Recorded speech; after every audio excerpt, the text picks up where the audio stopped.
Assalamualaikum warahmatullahi wabarakatuh. Selamat siang anak-anakku sekalian di seluruh Indonesia dan pemirsa TV UPI dimanapun berada. Apa kabar semuanya? Semoga kita semua senantiasa dalam lindungannya. Senang sekali kita dapat berjumpa dalam program pembelajaran jarak jauh TV UPI, Edukasi Generasi. Pada kesempatan kali ini, kita akan belajar materi kelas 5 semester 2, yaitu tentang sumber daya alam. Setelah pembelajaran selesai, diharapkan kalian dapat menjelaskan definisi sumber daya alam, mengetahui contoh dan manfaat sumber daya alam bagi manusia. Baiklah anak-anakku sekalian dan pemirsa TV UPI, untuk lebih jelasnya pembelajaran ini, marilah kita saksikan tayangan berikut ini. Selamat menyaksikan.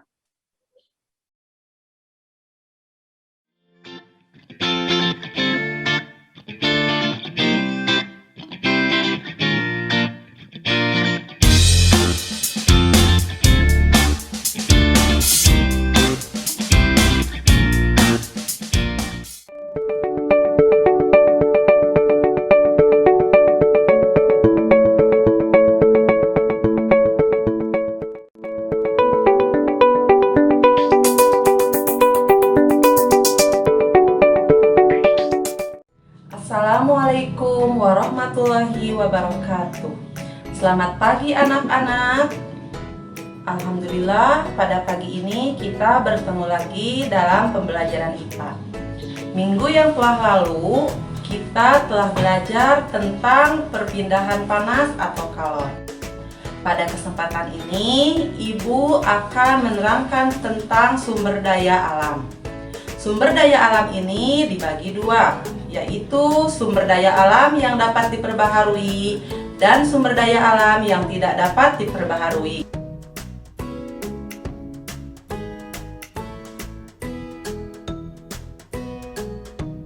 Nah, kemudian apa sumber daya alam itu? Sumber daya alam adalah segala sesuatu yang terdapat di alam dan digunakan untuk mensejahterakan manusia, baik yang terdapat di dalam tanah, di permukaan tanah, di udara, maupun di air.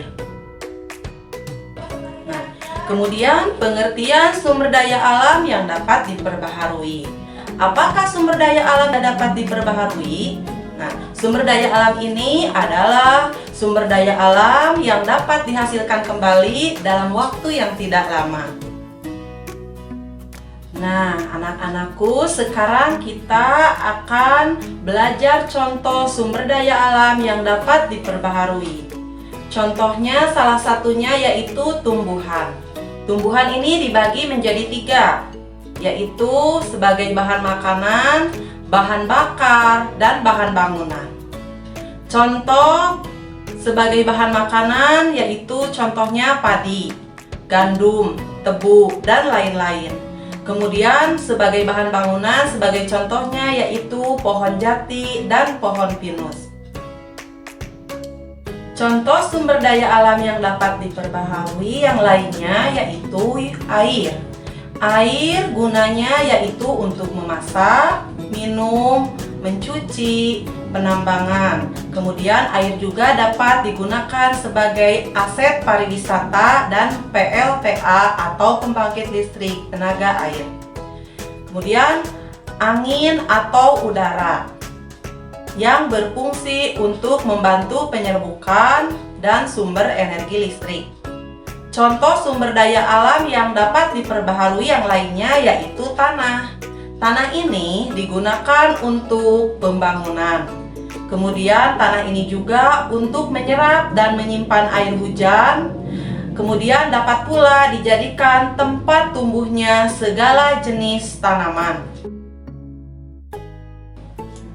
Sekarang contoh sumber daya alam yang dapat diperbaharui beserta pemanfaatannya. Yang pertama yaitu hewan peternakan.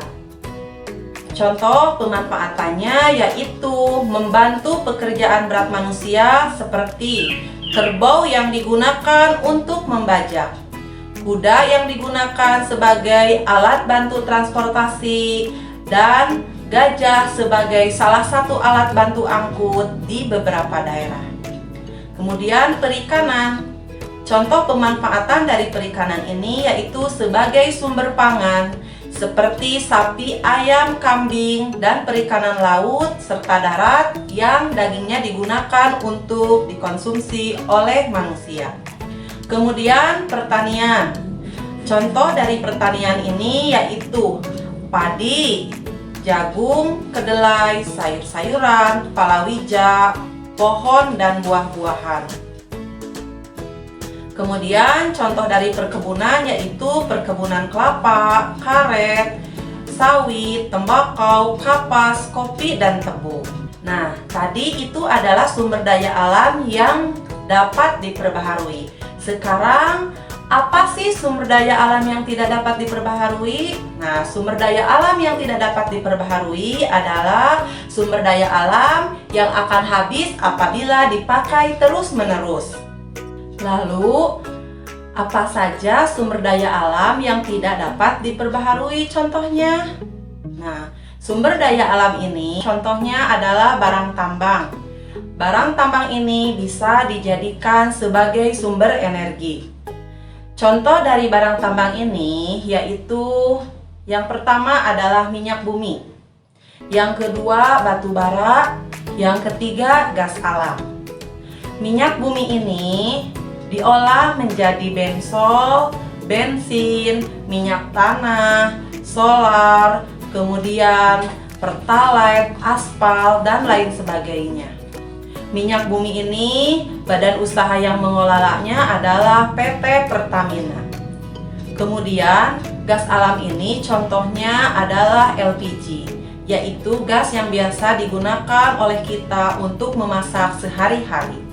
Kemudian barang tambang ini ada yang berupa logam dan ada juga yang berupa barang tambang industri. Yang berupa logam contohnya adalah emas, bauksit, tembaga, timah, besi, dan nikel. Kemudian ada juga perak. Kemudian barang tambang industri contohnya adalah kapur asbes. Demikianlah pembelajaran untuk hari ini.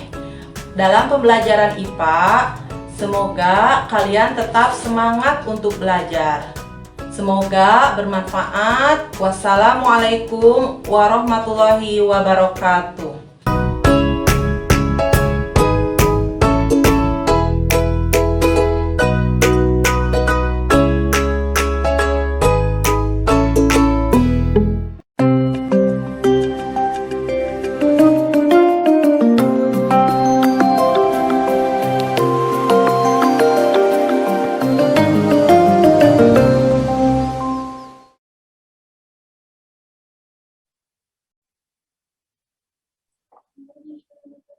Baik anak-anakku sekalian dan pemirsa TV UPI dimanapun berada, itu tadi materi hari ini. Kita sudah saksikan bersama.